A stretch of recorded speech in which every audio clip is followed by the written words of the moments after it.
The Halloween party was in full swing when I cornered Dominic Cruz against the kitchen counter, my boxing gloves still hanging around my neck like a noose. The irony wasn't lost on me. I'd come dressed as a fighter, and here I was about to become one. Greg, what the hell are you doing? Alicia's voice cut through the music and laughter from Richard's living room. She stood in the doorway wearing that ridiculous Catwoman costume, all curves and confidence, looking at me like I'd lost my mind.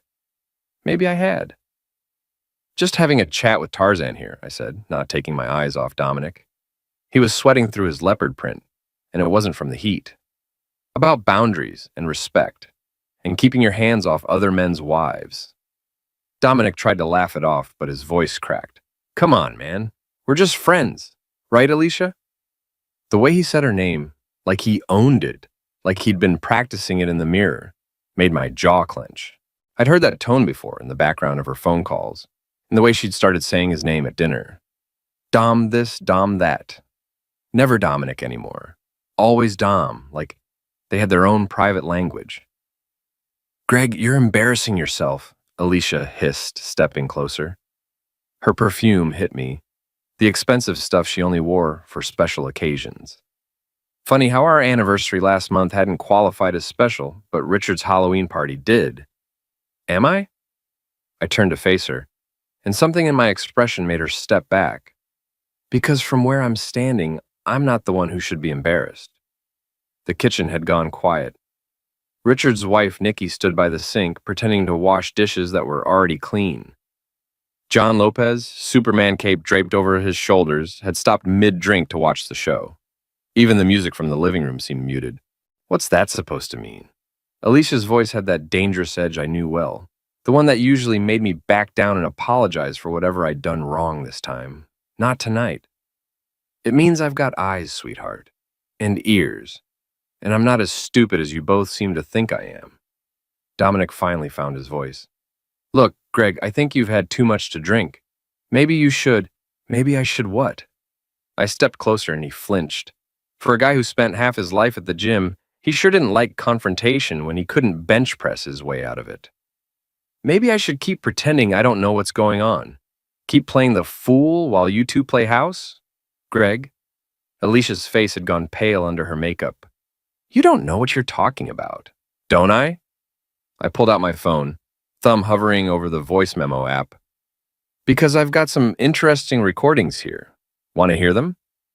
The color drained from Dominic's face. Alicia's mouth opened and closed like a fish gasping for air. That's what I thought. I pocketed the phone. See, the thing about being underestimated is that people get careless around you. They have conversations in parking lots. They forget to check if bedroom doors are really closed. They think the husband is too tired, too trusting, too beaten down to pay attention. Greg, please, Alicia whispered. Not here. Not like this. Not like what? Not in front of your friends? Not where people might actually see who you really are?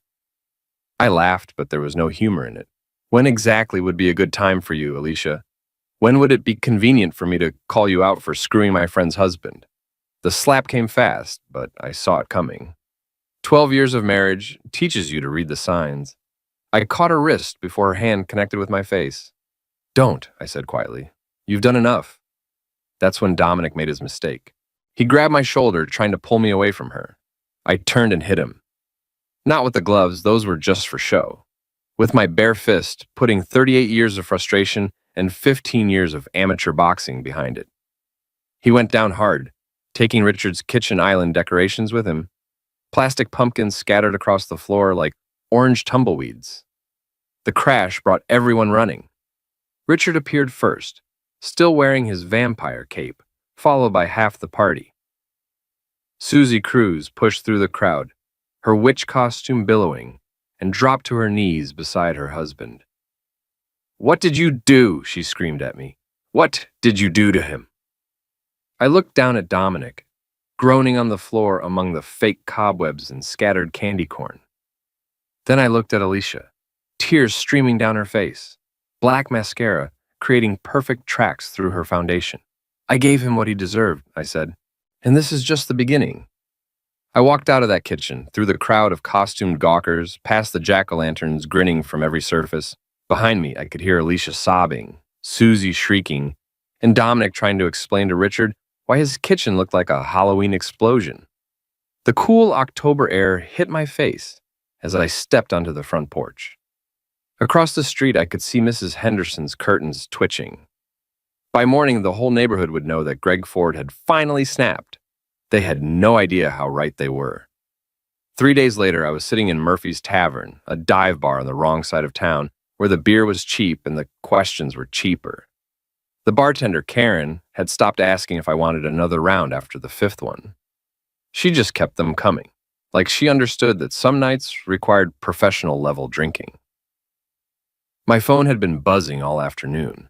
Alicia, mostly, but also Richard, Nikki, even my boss, wondering why I hadn't shown up to work. I'd turned the sound off hours ago, but I could still see the screen lighting up every few minutes like a lighthouse warning ships away from dangerous waters. Too late for warnings now. "You look like hell," a familiar voice said behind me. I didn't turn around. "Go away, Richard. Can't do that, buddy." He slid onto the stool next to me, waving at Karen for a beer. "Nikki sent me to do a welfare check. Said if I came back without you, she'd make me sleep on the couch for a month. Smart woman. You should listen to her. Usually do." He took a sip of his beer and studied me in the mirror behind the bar. "Want to tell me what the hell happened at my party?" I finally looked at him. Richard Kearns had been my friend since high school, back when we both thought we'd conquer the world by 30. Now here we were, pushing 40, and the only thing I'd conquered was a spectacular marriage implosion. "Your party was perfect," I said. "Really brought people together. Greg, did you know?" The question came out harsher than I'd intended. "About Alicia and Dominic. Did you know?" Richard's reflection in the mirror told me everything I needed to know. The slight flinch, the way his eyes dropped to his beer, the careful pause before he answered. "I suspected," he said quietly. "Nikki saw them together at the gym a few weeks ago. The way they were looking at each other. It wasn't friendly. And you didn't think to mention it? What was I supposed to say? Hey, Greg, I think your wife might be cheating on you with Dominic Cruz's. Based on what? A look?" I turned to face him fully. Based on friendship. Based on loyalty. Based on the fact that I would have done the same for you. Richard's face reddened. "You think this was easy for me? You think I wanted to believe it? Alicia's been part of our group for 12 years, Greg. She's Emma's godmother, for Christ's sake." "Yeah, well, godmothers aren't supposed to sleep with married men. You don't know for sure that they—" "I know." I pulled out my phone and scrolled to the voice memo. "Want to hear them planning their next rendezvous? It's quite romantic. Lots of heavy breathing and talk about what they're going to do to each other." Richard held up his hand.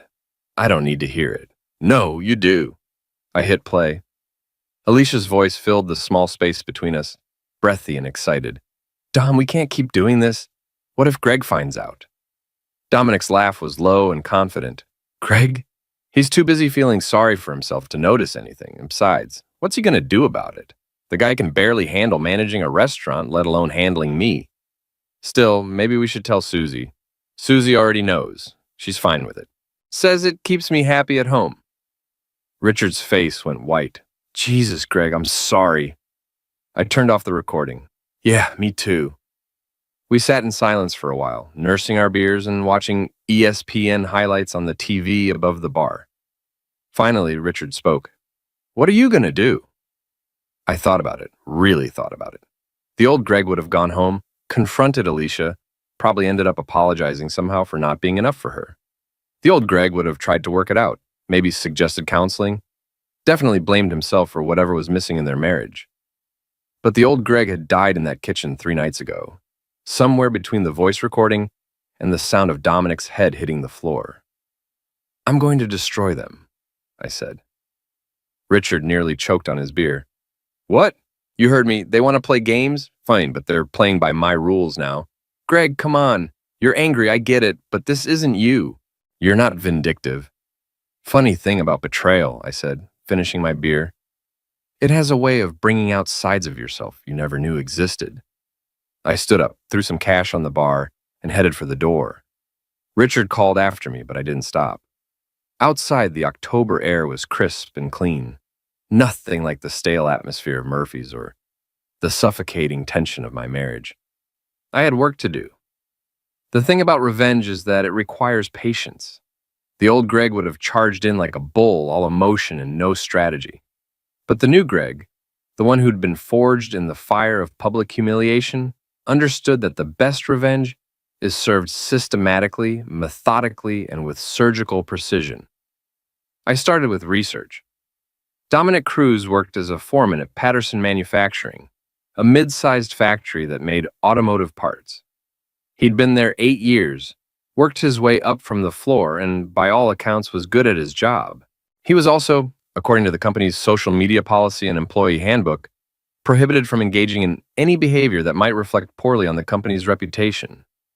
Interesting.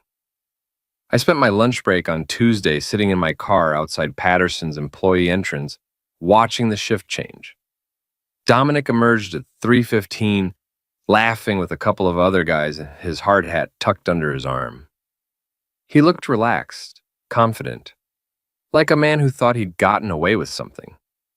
He had no idea he was being watched. I followed him to Gold's gym, keeping a careful distance. He spent 2 hours there, mostly in the free weights section, grunting and posing for the mirrors. The kind of guy who thought muscle mass equaled masculinity, who probably told himself that Alicia was with him because he was more of a man than her husband. We'd see about that. After his workout, he stopped at the juice bar to flirt with the college-aged blonde who worked there. I watched him lean across the counter, flex his biceps while ordering his protein shake, flash that cocky grin that probably worked on women who didn't know better. I pulled out my phone and started recording. Day 1 of Operation Cornerman, I whispered into the voice memo app. Target is predictable. Gym routine every Tuesday and Thursday, 3:30 to 5:30. Flirts with juice bar girl. Wedding ring conveniently absent. This could be useful. The next day, I called in a favor with Danny Morrison, an old friend who worked in HR at Patterson Manufacturing. We'd boxed together in college, and he owed me for covering his bar tab more times than I could count. I need information on Dominic Cruz, I told him over coffee at a diner downtown. Danny raised an eyebrow. What kind of information? The kind that might be relevant to his employment status. Greg, I can't just... He's sleeping with my wife, Danny. The words hung between us like a challenge. Danny's expression shifted from confusion to understanding to something that looked like anger. That piece of crap, he muttered. I always thought there was something off about him. Too smooth, like he was always working an angle. So you'll help me? Danny was quiet for a long moment, stirring his coffee thoughtfully. What exactly are you planning? Nothing illegal, nothing that would get you in trouble. I just need to know if there are any vulnerabilities in his employment record. Define vulnerabilities. I leaned forward. Attendance issues, performance problems, complaints from coworkers, anything that might suggest he's not the model employee he pretends to be. Danny nodded slowly. Give me a few days. While I waited for Danny's intel, I focused on Alicia. My wife had always been careful about her digital footprint, but 12 years of marriage had taught me her passwords, her habits, her blind spots. She used the same password for everything, our anniversary date followed by our first daughter's initial. Not very creative for someone who thought she was so clever. I accessed her email account from my laptop at home while she was at work. What I found there made my stomach turn. Months of correspondence with Dominic. Months of planning, scheming, laughing about how oblivious I was. Screenshots of our text conversations where she complained about my lack of ambition, my boring personality, my failure to excite her anymore. But the worst part was the email thread with Susie Cruz, Dominic's wife, and Alicia's supposed best friend. They'd been planning this whole thing together, treating my marriage like some kind of game. Susie encouraging Alicia to follow her heart. Alicia asking for advice on how to let Greg down easy when she was ready to leave. They thought I was pathetic, a joke, an obstacle to be managed until they could figure out how to dispose of me. I printed everything. Then I started planning their destruction. Danny called me Friday afternoon with news that made me smile for the first time in a week. Your boy Dominic has some issues, he said. 3 formal complaints in the last 2 years, all from female employees.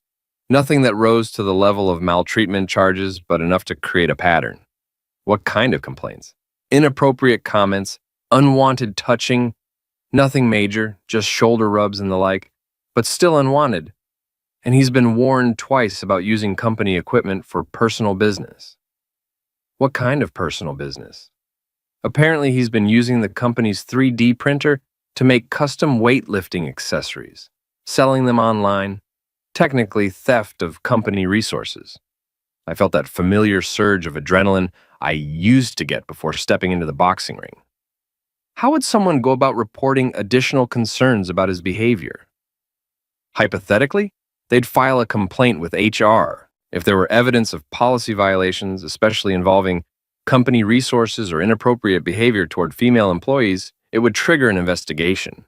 And if someone had video evidence of him using company policies as talking points to impress women at the gym, bragging about his position, maybe making inappropriate comments about female coworkers, Danny was quiet for a moment. That would be very concerning to the company. Patterson takes their reputation seriously, especially with the hashtag #MeToo movement. They can't afford to have employees who treat women like objects. Good to know. That evening, I sat in my car outside Gold's gym again, camera ready. Dominic arrived right on schedule, 3:30 sharp. I followed him inside, bought a day pass, and set up on a bench where I could observe the juice bar. He didn't disappoint. 20 minutes into his workout, he was at the counter again, this time with his phone out, showing the blonde pictures of something. I couldn't hear the conversation from my position, but I could see her uncomfortable body language, the way she kept glancing around for help that wasn't coming. I moved closer, pretending to adjust a weight machine. So I told the female employee, that if she couldn't handle a little friendly conversation, maybe she should find another job, Dominic was saying, his voice loud enough to carry. I mean, I'm a foreman. I've got authority there. These women need to understand the hierarchy. The blonde's smile was strained. That's interesting. Yeah, well, some people can't handle strong leadership. That's why I stick to the gym for my real conversations. Women here understand what a real man looks like. He flexed his biceps, and I had to bite back a laugh. This was better than I'd hoped for. I kept recording. By the time Dominic finished his workout, I had 15 minutes of footage showing him bragging about intimidating female coworkers, making crude comments about women's bodies, and generally behaving like the textbook definition of a hostile work environment. I also had footage of him stealing towels from the gym. Small potatoes, but it showed a pattern of disrespect for rules and other people's property. Time for phase 2. The beauty of systematic destruction is that your targets never see it coming until it's too late. By the time Dominic realized he was under attack, his world was already crumbling around him. I started with the anonymous tip to Patterson Manufacturing's HR department. The video footage, combined with a carefully worded complaint about an employee who was bragging about intimidating female coworkers and misusing company authority, landed on Danny's desk Monday morning. By Tuesday afternoon, Dominic was called into a meeting with HR and his supervisor. By Wednesday, he was suspended pending investigation. I knew this because I was having coffee with Danny when he got the call to review the case file. Your boy stepped in at big time, Danny told me, shaking his head. The video you provided was bad enough, but when they started looking deeper, they found the 3D printing thing, plus 2 more complaints that had never been formally filed. Turns out a lot of women were uncomfortable around him, but were afraid to speak up because of his position. What happens now? Full investigation. Could take 2 weeks, maybe more. He's suspended without pay until it's resolved. I nodded, trying to look sympathetic rather than satisfied. Must be tough on his family. Yeah, well, maybe he should have thought about that before he decided to be a creep. While Dominic was dealing with his employment crisis, I turned my attention to Alicia.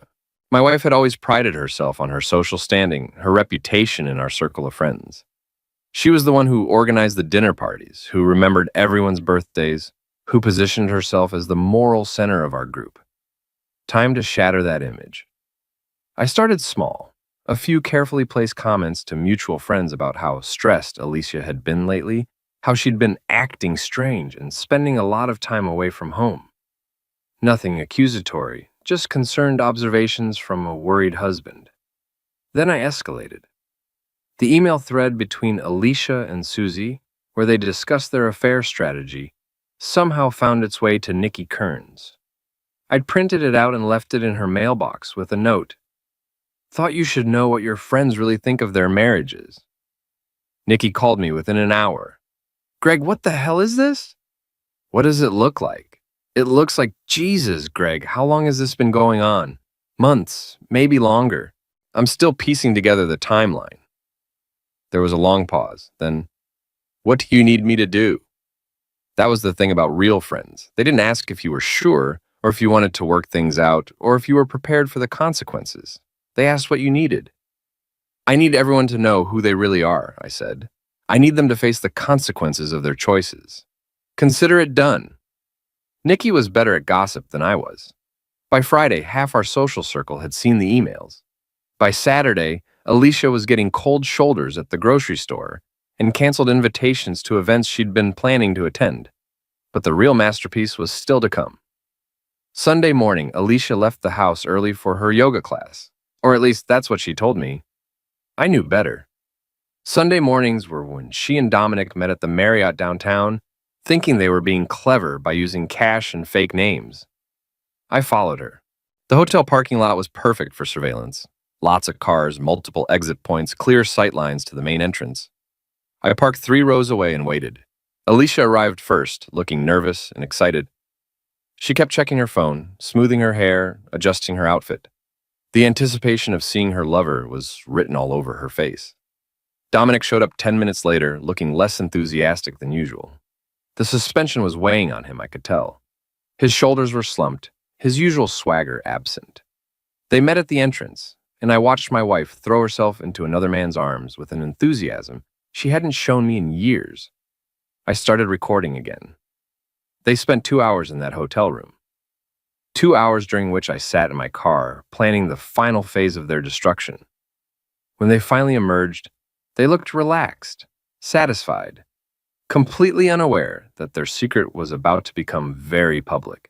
I followed Dominic home and watched him kiss Susie hello at their front door, watched him hug his kids like he was father of the year.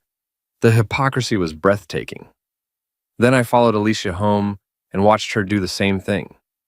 Kiss me hello, ask about my day, pretend to be the loving wife while the scent of another man's cologne still clung to her clothes. That night, while Alicia slept beside me, I uploaded the hotel footage to a private YouTube channel and sent the link to every contact in both their phones. By Monday morning, their secret was the worst-kept secret in town. The confrontation came Tuesday evening. I was in my home office, ostensibly paying bills, but actually monitoring the social media fallout from my weekend revelation, when Alicia bursted through the door. "You fool!" she hissed. "You sick, vindictive fool!" I looked up from my computer with practiced calm. "I'm sorry, I don't know what you're talking about. Don't play dumb with me, Greg. The video, the emails, the rumors. This has your fingerprints all over it." "Does it?" I leaned back in my chair. "Because from where I'm sitting, it looks like you and Dominic did all the hard work. I just documented it." Her face was flushed with anger and embarrassment. Behind her, I could see Dominic in the hallway, looking like he'd rather be anywhere else in the world. "You had no right," Alicia continued. "What happens between consenting adults is none of your business." "Consenting adults?" I stood up, and something in my posture made both of them step back. "You mean my wife and my friend's husband? Yeah, I'm pretty sure that's exactly my business." "We never meant for it to happen," Dominic said, finally finding his voice. "Just shut up," I said quietly. "You don't get to talk. You don't get to explain. You don't get to make excuses. You made your choices, and now you get to live with the consequences." "What consequences?" Alicia demanded. "You've humiliated us, fine. You've cost Dom his job. Congratulations. What more do you want?" I smiled, and apparently it was not a pleasant expression, because both of them flinched. "I want you gone," I said. "Both of you. Out of my house, out of my life, out of my town if you're smart. Because this is just the beginning." They say a cornered animal is the most dangerous kind, but I was beginning to think that whoever came up with that saying had never met a methodical, patient man with nothing left to lose. Alicia moved out the following Thursday, taking only what she could fit in her car. She'd tried to get a lawyer to force me to let her take more, but it turned out that infidelity still mattered in divorce proceedings, especially when you had video evidence and a paper trail of premeditation. Her lawyer, a sharp-dressed downtown type who probably charged more per hour than I made in a week, called me personally to suggest we might want to work something out. What kind of something? I asked. Your wife is willing to forego any claim to spousal support in exchange for a quick, quiet divorce. No more public humiliation, no more incidents. Incidents? Mr. Ford, we both know you've been conducting a campaign of maltreatment against my client and Mr. Cruz. While we understand your anger, continuing down this path could result in legal consequences for you. I laughed, actually laughed. Maltreatment? I think you mean documentation. Everything I've shared has been true, accurate, and obtained legally. If your client is embarrassed by her own behavior, maybe she should have thought about that before she decided to screw around. Nevertheless, my client is prepared to be generous in the settlement if you agree to cease your current activities. Tell your client that generosity would have been not sleeping with another man. Now she gets whatever the court decides she deserves, which, based on the evidence, won't be much. I hung up. But Alicia's departure didn't slow me down. It freed me up to focus entirely on Dominic. The man was unraveling beautifully. The suspension from Patterson had turned into a termination once the investigation concluded.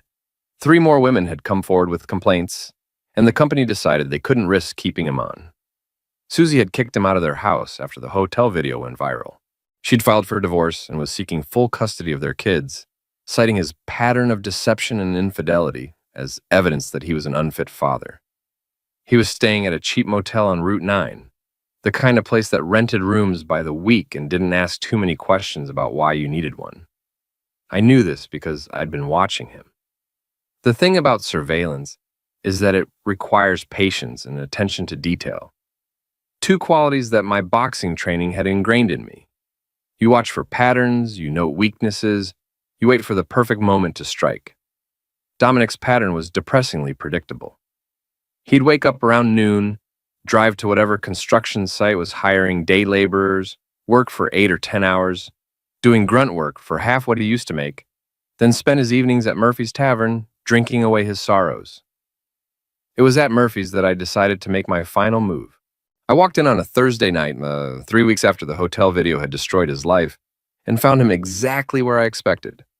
At the far end of the bar, nursing a whiskey and staring at his phone like it might magically restore his old life. He looked up when I approached, and for a moment, I saw something like relief in his eyes. Like maybe he was glad the waiting was over. "Greg," he said, his voice hoarse, from too much drinking and not enough sleep. "I was wondering when you'd show up." I took the stool next to him and ordered a beer from Karen, who looked between us like she was expecting trouble. "Relax," I told her. "We're just going to have a conversation." Dominic snorted. "A conversation, right? Like the conversation we had at Richard's party?" "That wasn't a conversation, that was an introduction. This is the conversation." He turned to face me fully, and I could see the toll the last few weeks had taken on him. His face was haggard, his eyes bloodshot, his usual cockiness replaced by something that looked like desperation. "What do you want, Greg?" "You've already taken everything. My job, my wife, my kids, my reputation, what's left?" "The truth," I said simply. "What truth?" "The truth about why you did it, the truth about whether you ever felt guilty, the truth about whether you think I deserved what you did to me." Dominic was quiet for a long moment, staring into his whiskey like it might have answers. "You want the truth?" he said finally. "Fine, here's the truth. Your wife was unhappy. She felt ignored, unappreciated, taken for granted. She needed someone to make her feel special, and you weren't doing it. So you thought you'd help out. I thought I'd be a friend. And then things happened." "Things don't just happen, Dom. People make choices. You chose to pursue a married woman. You chose to lie to your wife. You chose to disrespect me and my marriage. Those weren't accidents." He looked at me then, really looked at me, and I saw something shift in his expression. "You're right," he said quietly. "I made choices, bad choices, and I'm sorry." Are you? Are you really sorry, or are you just sorry you got caught?" "I'm sorry I hurt you. I'm sorry I hurt Susie and the kids. I'm sorry I threw away everything good in my life for something that was never going to last." I studied his face, looking for signs of deception, but all I saw was exhaustion and regret. "Why?" I asked. "Why wasn't what you had enough?" Dominic laughed bitterly. You know what's funny? I asked myself that same question every day for the last 3 weeks. I had a good job, a beautiful wife, great kids. I had everything a man could want. But it wasn't enough. I wanted more. I wanted to feel powerful, desired, important. And Alicia made me feel all those things. At my expense. At everyone's expense. Including my own, as it turns out. We sat in silence for a while. Two men who had destroyed each other's lives for reasons that seemed increasingly pointless. Finally, Dominic spoke again. What happens now? Now you live with the consequences of your choices, just like I'm living with mine. Your choices? I finished my beer and stood up. I chose to trust my wife. I chose to believe in my marriage. I chose to think the best of people until they proved me wrong. Those were my choices and they led me here. I dropped some money on the bar and headed for the door. Greg, Dominic called after me. I turned back. For what it's worth, I really am sorry. I looked at him, this broken man who'd helped break my life, and felt something I hadn't expected to feel. Pity. I know, I said, but sorry doesn't fix anything. It just makes you feel better about the damage you've done. And then I walked out of Murphy's Tavern for the last time. The thing about revenge is that it's never quite as satisfying as you think it's going to be. You spend all that time planning, plotting, executing your perfect strategy, and then when it's over, you're left with the same emptiness that started the whole thing. I was thinking about that on a cold December morning 6 weeks after my conversation with Dominic at Murphy's, as I sat in my lawyer's office finalizing my divorce papers. The settlement is pretty straightforward, my attorney, Janet Morrison, was saying. Given the evidence of infidelity, the court has awarded you the house, the majority of your joint assets, and primary custody of both daughters. Mrs. Ford will have supervised visitation rights pending a psychological evaluation. I nodded, signing papers that officially ended 12 years of marriage. It should have felt like victory, but mostly it felt like paperwork. There is one more thing, Janet continued. Mrs. Ford's attorney has requested that you sign a non-disclosure agreement regarding the circumstances of your separation. They're offering an additional settlement payment in exchange for your agreement not to discuss the affair publicly. How much? $50,000. I laughed. Tell them no. Greg, that's a significant amount of money. And honestly, continuing to publicize the situation isn't helping anyone, including your daughters. She was right about that. Emma and Sophie, 8 and 6 respectively, had been staying with my parents since Alicia moved out. They knew their mother had made some bad choices, but not the full extent of what those choices entailed. The truth doesn't stop being the truth just because it's inconvenient, I said. Besides, I'm not the one who made this public. I just stopped hiding it. Janet sighed. Have you thought about what you're going to do now, after all this is finished? I had, actually. I'd been thinking about it a lot. I'm going to sell the restaurant, I said. Take the girls somewhere new, start over. That's probably smart. Fresh start, new environment. Something like that. I finished signing the papers and shook Janet's hand. Outside, the December air was sharp and clean, the kind of cold that makes you feel awake and alert. My phone buzzed with a text from Richard. Drinks tonight? Nikki's making her famous chili. I smiled and typed back, can't tonight. Taking the girls to see a movie. It was true, I'd picked up Emma and Sophie from my parents' house that morning, and we were going to see the new animated movie they'd been talking about for weeks. Normal father-daughter stuff, the kind of simple pleasure that had gotten lost in all the drama and destruction of the last few months. But first, I had one more stop to make.